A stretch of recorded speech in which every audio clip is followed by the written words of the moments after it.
कर्पूर गौरम करुणावतारम संसार सारम भुजगेंद्रहारम सदा वसंतम हृदयारविंदे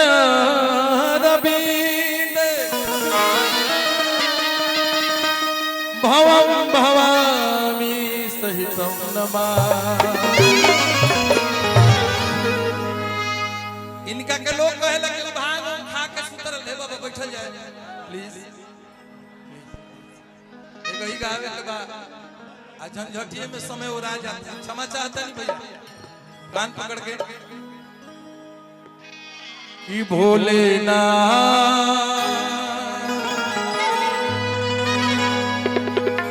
से निराला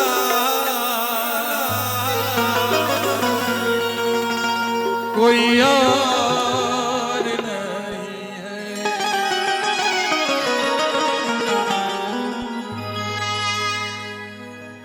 ई गीत अगर हमार जन्म ना भइले ओकरा पहले हमनी के उत्तर प्रदेश के हमार वीरेंद्र सिंह धुरान बाबा गावत रहे कैसे में सुन ले रहनी जा।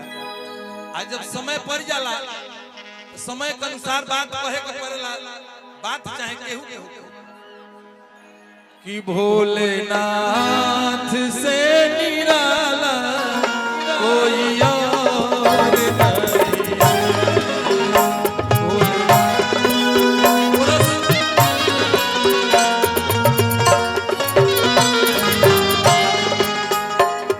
भोलेनाथ से निराला कोई और नहीं।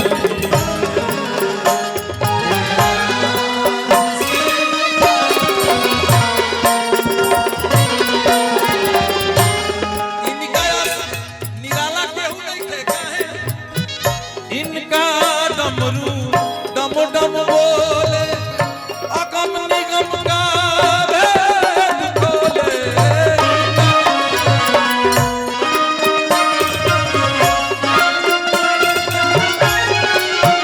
महादेव के पस्त भैया तू काहे फेर में पड़ जा गौनिहार हो जाई बड़ा लोग तो हम मानत है बजौनिहार हो जाई बड़ा लोग श्रोता हो जाई इहो बात क्षम्य बा तू काहे हो जाई। इनका डमरू डम डम बोले अगम निगम का भेद खोले।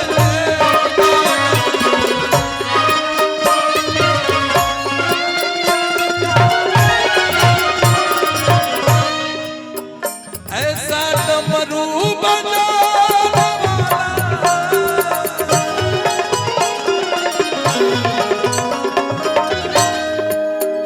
ऐसा डमरू बजाने वाला कोई और नहीं है। भोलेनाथ से निराला कोई और नहीं है। भोलेनाथ से निराला कोई और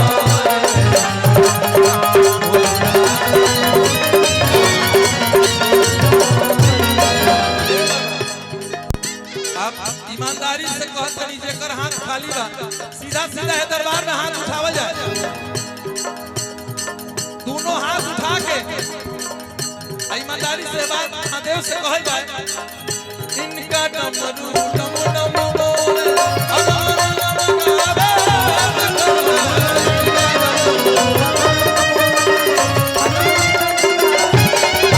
आज हमारा छोट भाई उफेरा छोट भाई बबुआ के आशीर्वाद आदरणीय आदरणीय की तरफ से बहुत बहुत सम्मान बा। इनका डमरू डम डम बोले अगम निगम का भेद खोले। और छोट भाई ऐसा डमरू बजाने वाला हजारों हजार रुपया का आशीर्वाद हमारे छोट भाई की तरफ से माता रानी और महादेव का आशीर्वाद सदैव बबुआ के ऊपर बनल रहे। ऐसा डमरू बजाने वाला ऐसा डमरू बजाने वाला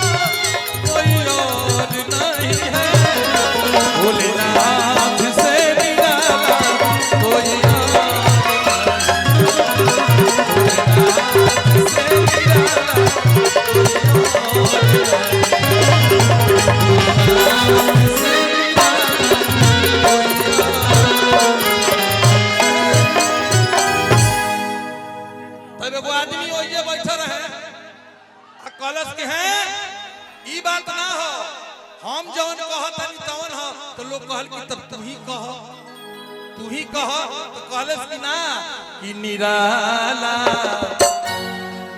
हमारे छोट भाई डिग्गी तिवारी जी तरफ से बहुत बहुत आशीर्वाद और ये हमनी के परम मित्र कहीं छोट भाई कहीं जेकर आशीर्वाद हमेशा और प्यार अपने छोह में बना के जावेला हमारे बाबू की तरफ से और संदीप माई की कृपा और महादेव का आशीर्वाद बनल रहे। स्वागत बंदन आदरणीय के तरफ से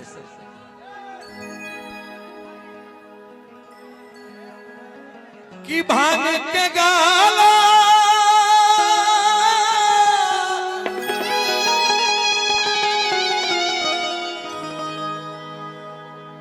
नाग के माला शोभत गाला कि बसहा बैला चढ़ी जाला। प्रेम से बोली शंकर भगवान की। नाग के माला तनी ना सुहाला बसहा बैल चढ़ी जाला तो ओकर के कहल जाला कि निराला भोला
छोट बाबू की तरफ से बहुत आशीर्वाद बा। स्वागत वंदन अभिनंदन बा।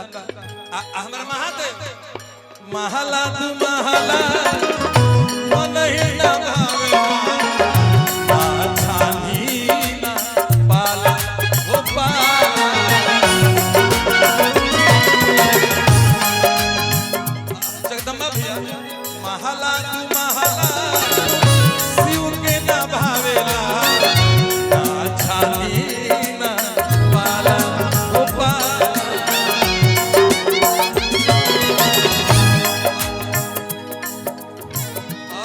और महादेव के परम भक्त आदरणीय अमित बाबा की तरफ से हजारों रुपए का आशीर्वाद। स्वागत का बंधन अभिनंदन यथायोग सम्मान।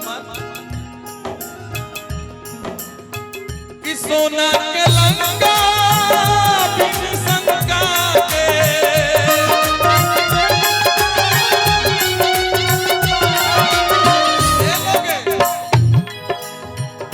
सोना के लंका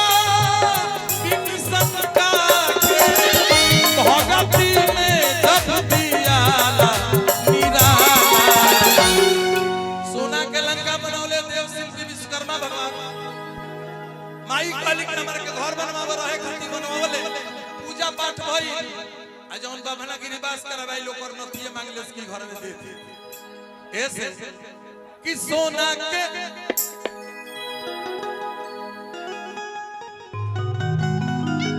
अरे कहां हो मेरे बेटे कहां कि सोना के लंका बिन शंका के भगती में जप दियाला निराला भोला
महादेव के दरबार में तारा गाना गावे के बा तो कम से कम 2-4-5 दिन हमनी के सोचे के पड़ला कि जाई जा त का गाए के आदरणीय हमर भाई की तरफ से बहुत बहुत सम्मान बा महादेव की कृपा ही तेरी बनल रहे स्वागत वंदन अभिनंदन